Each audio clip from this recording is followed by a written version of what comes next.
In a dream, I meet my dead friend. She has, I know, gone long and far, and yet she is the same, for the dead are changeless. They grow no older. It is I who have changed, grown strange to what I was.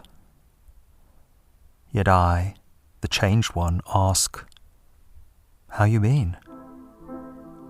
She grins and looks at me. I've been eating peaches of some mighty fine trees.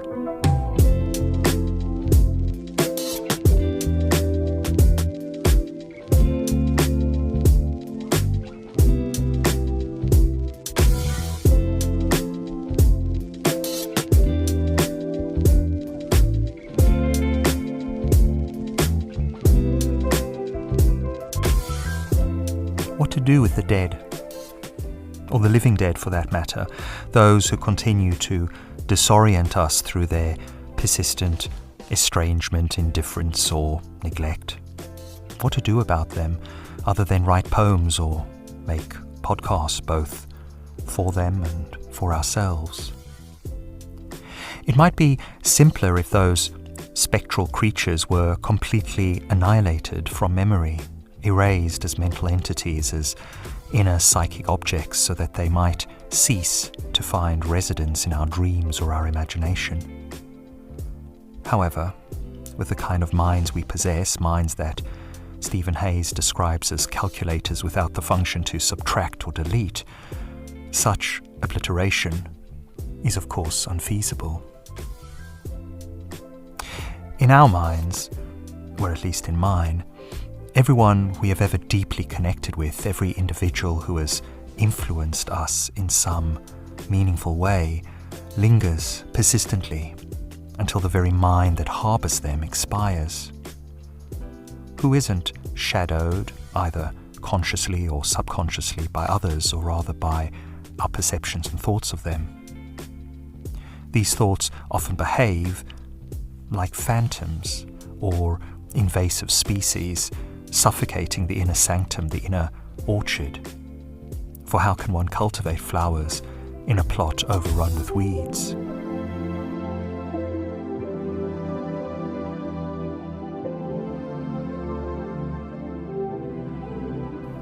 And yet, what this poem, I think, also shows us is that the further away we are in time or space from an animate, corporeal you, the greater the likelihood that this you will turn into a kind of story or narrative shaped around the circumstances of their death or departure. It is I who have altered, grown unfamiliar to my former self, the poem's narrator informs us. Yet she is the same. The other cannot change in the fossilized or mythologized versions of them that we carry around in our heads, nor can they reveal anything to us of their internal world. "How have you been?" the narrator inquires of the deceased friend, a question typically posed as an overture to the exchange of recent happenings, emotions, and life updates. Yet the dream figure interprets the query literally, or with the implication of, "What have you been up to since we last communicated?" or even, "Right now, just now," to which the response is charming, but simultaneously remote and evasive. "I've been eating peaches of some mighty fine trees." This one is from my one and only true love, Princess Peach. Peach, you're so cool. There are several possibilities for why the dream figure interprets the speaker's question in this way, given the narrator's acknowledgement of their own change and the other's fixed presence in their memory. Maybe this seemingly mundane response is to test the speaker's commitment to that memory. Can he still appreciate these small details of the other's life, or is he only interested in grand revelations? Or maybe the response serves as a subtle reminder of the continuity of life, even in its perceived absence. She is the same for the dead or changeless, the poem tells us. Change, either in mindset or ways of being and acting, might make it easier or harder to live with ourselves, yet the poem also suggests that this change is largely to be found in a kind of detachment or estrangement from who we once were. It is I who have changed, grown strange to what I was. If this is so, how does this impact the I-you relationship the speaker has to his friend or to those who can still only see us as once we were? Peach, understand, I'm gonna love you till the very end. The relationship, if we can call it that, which we continue to have with these friends in our thoughts and dreams and imagination, can easily devolve into something akin to a mirage or an echo chamber, for they cannot witness the changes in us, nor we in them. And as change, in its essence, is life, is it any surprise then that we might become trapped in the stories we tell ourselves about the living dead, or the stories that they continue to tell or have told others about us?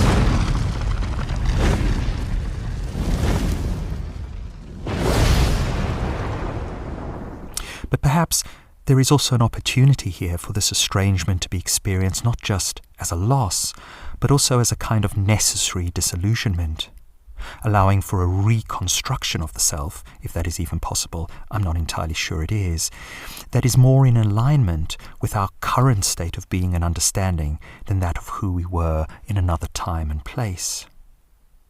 Our relationship with the dead might even affect our attitude towards their afterlife pleasures and pains. Think of the delight in imagining a dead friend gorging themselves on the most delicious fruit imaginable, mangoes, papayas, lychees, and perhaps even peaches, especially those yellow flesh peaches, my favourites, even if you, the narrator, is in the midst of winter, which is more about apples and pears and satsumas. For the once but no longer friend or lover, especially if the rupture that occurred between you felt punitive or scathing, one might feel less charmed at the idea of them sitting in heavenly meadows, carelessly enjoying eternal bliss. And yet, of course, what is it to us if this is how they are spending their time? Perhaps this is where the mental category of hell came from. For where to put, psychodynamically speaking, the perplexing or problematic dead, the dead who have spurned us or deeply hurt us in some way, who we still might have a complicated or uncomfortable connection with? If heaven is about eating peaches all day long off some mighty fine trees, or as certain holy scriptures would suggest, drinking chilled white wine and having sex with chilled white virgins for the rest of eternity, then surely this is only really befitting the saint, or the martyr, the religious martyr, the whistleblower martyr, the social justice martyr, the dietary martyr, the academic martyr, the martyrs who devote themselves to various forms of care, the martyrs captured by a cause. Peaches, peaches, peaches, peaches, peaches, peaches, peaches, peaches, peaches, peaches. Oh, yeah. Peaches, peaches, peaches, peaches, peaches, peaches, peaches, peaches, peaches, peaches. I love you. Oh. The Harvard academic Arthur Brooks, who has just hit the jackpot with a book penned alongside Oprah called Build the Life You Want, The Art and Science of Getting Happier, takes this jihadi ethos into the wellness sector by stating that there are fundamentally two questions we need to answer in order to escape the most painful of existential ruts or crises in our lives. Question number one, why are you alive? Not what are you living for, but the more expansive question, why are you alive? And also, who or what would you die for? Which is perhaps another way of saying, who do you want to know is sitting in heaven right at this very moment, eating the most delicious peaches of the finest of trees? I got my peaches out in Georgia. I like the trees in California. I took my man up to the north, yeah. I get my light right from the source, yeah. And I say, oh, the way I breathe you in, it's the texture of your skin. I wanna wrap my arms around you, baby, never let you go. And I say, oh, there's nothing like your touch. It's the way you lift me up, and I'll be right here with you to the end. I got my peaches out in Georgia. We might feel our idealized egoic virtue dented or marred in some way by wishing someone else's orchards to stop producing peaches just because they once forced us into emotional exile or, I don't know, some other form of prolonged suffering, whatever it is. But maybe it all just boils down to maths in the end, evolutionary maths. In 1964, W.D. Hamilton produced a paper called The Genetical Evolution of Social Behavior in the Journal of Theoretical Biology. This paper, after going underappreciated for many years, has become one of the most widely cited works in the history of Darwinian thought.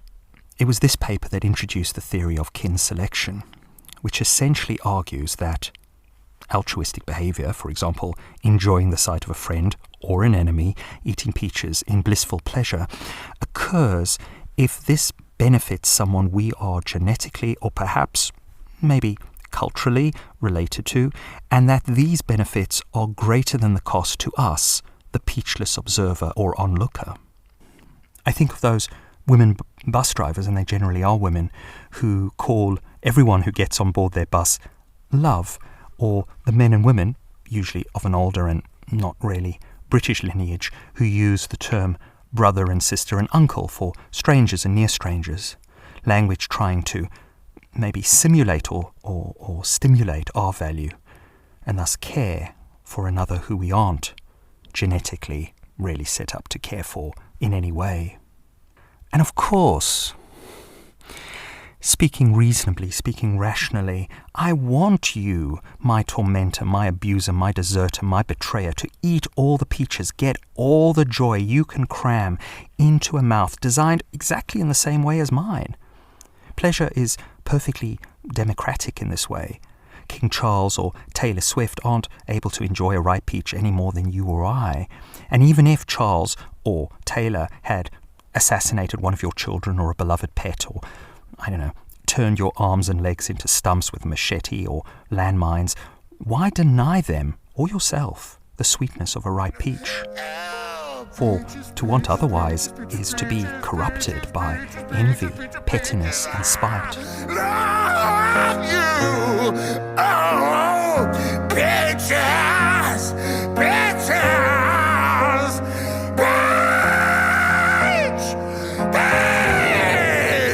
Peach! But I also hear at this juncture the voice of the psychoanalyst Adam Phillips, who kind of shocked, I think, his interviewer at the time, Devorah Baum, in an answer to a question from the audience at a reading he was giving about the connection between shame and apologizing. Phillips responded in this way. I think the need to apologize is a magical solution to shame, and I think it's a very bad thing. I think people shouldn't apologize and they shouldn't forgive, but that's just what I think. Just as an aside.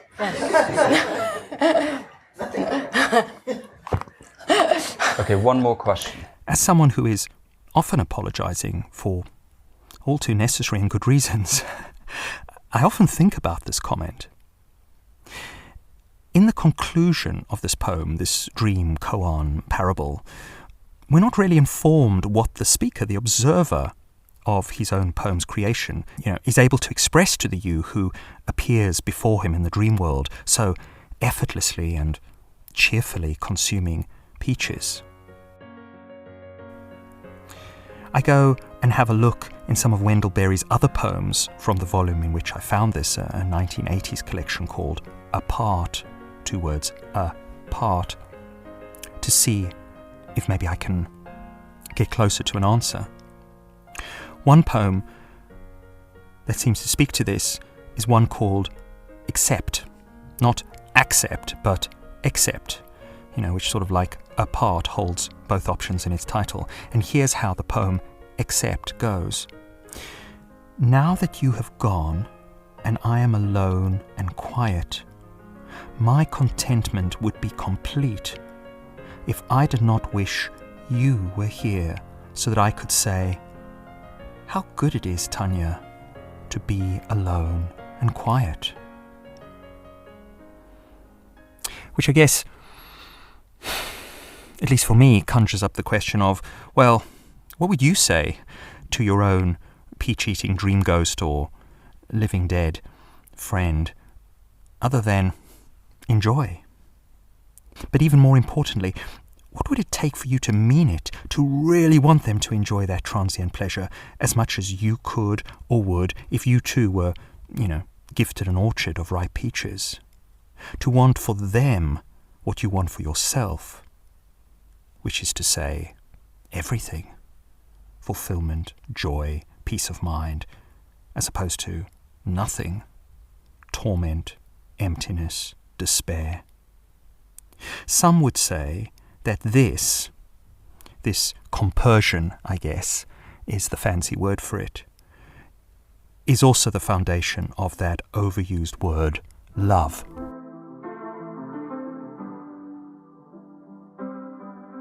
And I would agree with them. I got my peaches out in Georgia. Oh yeah, shit. I get my weed from California. That's that shit. I took my chick up to the north, yeah. Badass bitch. I get my light right from the source, yeah. Yeah, that's it. You ain't sure yet, but I'm for ya. All I could want, all I could wish for. Nights alone that we miss more, and days we save as souvenirs. There's no time, I wanna make more time and give you my whole life. I left my girl, I'm in my Yorker. Hate to leave it, call it torture. Remember when I couldn't hold her? Left her baggage for a mover. I got my peaches out in Georgia. Oh yeah, shit. I get my weed from California. That's that shit. I took my chick up to the north, yeah. Badass bitch. I get my light right from the source, yeah. Yeah, that's it. I get the feeling, so I'm sure. Hand in my hand because I'm yours. I can't pretend, I can't ignore you right from me. Don't think you wanna know just where I've been. Oh, done being distracted. The one I need is right in my arms. Your kisses taste the sweetest with mine, and I'll be right here with you till the end. I got my peaches out in Georgia. Oh yeah, shit. I get my weed from California. That's that shit. I took my chick up to the north, yeah. Badass bitch. I get my light right from the source, yeah. Yeah, that's it. I got my peaches out in Georgia.